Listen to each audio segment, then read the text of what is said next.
Assalamualaikum warahmatullahi wabarakatuh. Saya Nada Kori Anissa akan menjelaskan materi bagian B bab 2 SKI, yaitu strategi dakwah Wali Songo.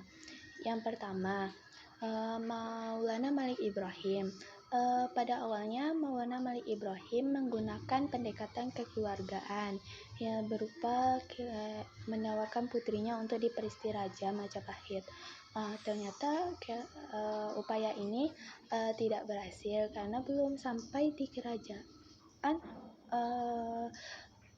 rombongan terkena serangan penyakit sehingga banyak yang meninggal. Namun hal itu tidak menyurutkan tekad Maulana Malik Ibrahim. Kemudian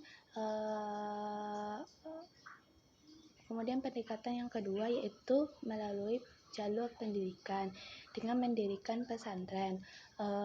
Dinamakan pesantren karena merupakan tempat belajar santri. Upaya pendidikan Syekh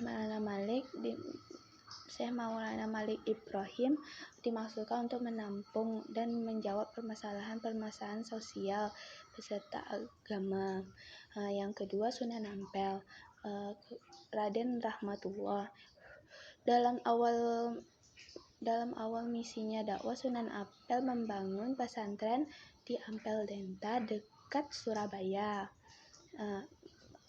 Sunan Ampel mendidik kader-kader dai, kemudian disebar ke seluruh Jawa. Sunan Ampel dikenal sebagai negarawan, tokoh yang mempunyai gagasan dan perencanaan berdirinya kerajaan Islam pertama di tanah Jawa. Yang ketiga, Sunan Bonang, Raden Maulana Makdum Ibrahim. Sunan Bonang ini sangat memperhatikan tradisi dan budaya masyarakat yang berkembang. Saat itu masyarakat memiliki kegemaran terhadap seni perwayangan, cerita yang diambil dari ajaran Hindu. Para wali berusaha keras mengubah ajaran masyarakat pada saat itu dengan menciptakan tembang atau syair yang berisi ajaran tauhid dan peribadatan. Salah satu tembang ciptaan Sunan Bonang adalah tembang Durma. Yang keempat, Sunan Kalijaga, Raden Mas Syahid. Sunan Kalijaga ini dikenal sebagai seorang wali yang berjiwa besar, yang pikirannya luas, berpikir tajam, intelek, cerdas, kreatif, dinamis, yang berasal dari suku Jawa asli. Dalam menyebarkan dakwahnya, Sunan Kalijaga tidak menetap di satu daerah. Dia berkeliling dari satu daerah ke daerah lain. Yang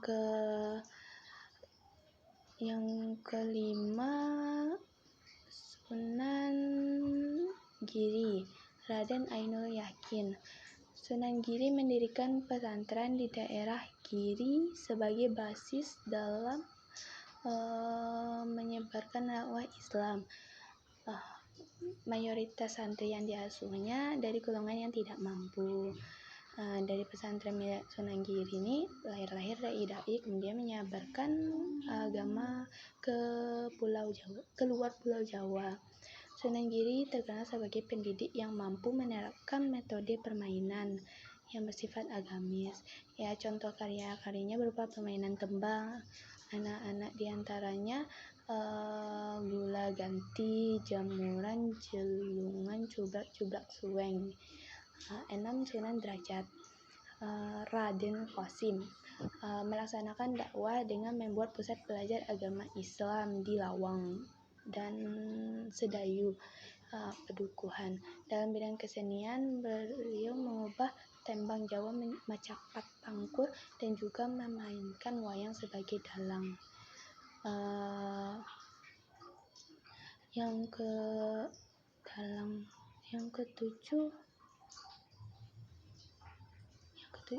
ketujuh, Sunan Kudus, Raden Ja'far Shadiq.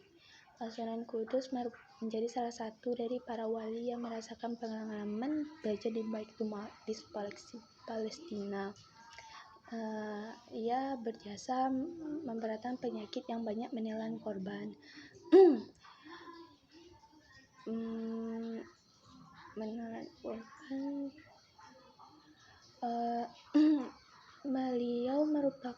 sosok yang sangat menghargai kearifan lokal. Beliau melarang penyembelihan lembu bagi masyarakat Muslim di Kudus. Larangan ini berupa bentuk toleransi terhadap adat istiadat serta watak masyarakat yang masih kuat dengan agama Hindunya. Yang ke-8, Sunan Muria. Sunan Muria ini memiliki keunikan tersendiri, yaitu menjadikan desa-desa terpencil sebagai medan dakwah Islam.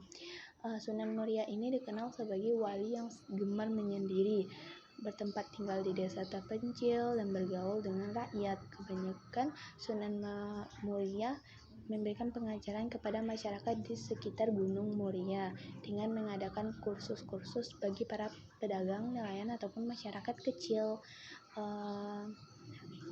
Yang ke-9, Sunan Gunung Jati atau Raden Syarif Hidayatullah. Sunan Gunung Jati banyak menghabiskan sebagian waktunya untuk melakukan jihad dalam rangka melawan dan mengusir Portugis dari bumi Indonesia. Hal ini dilakukan untuk menggabungkan kekuasaan Banten dan Demak sehingga memiliki kekuatan yang diperhitungkan pada peperangan pertama. Assalamualaikum warahmatullahi wabarakatuh.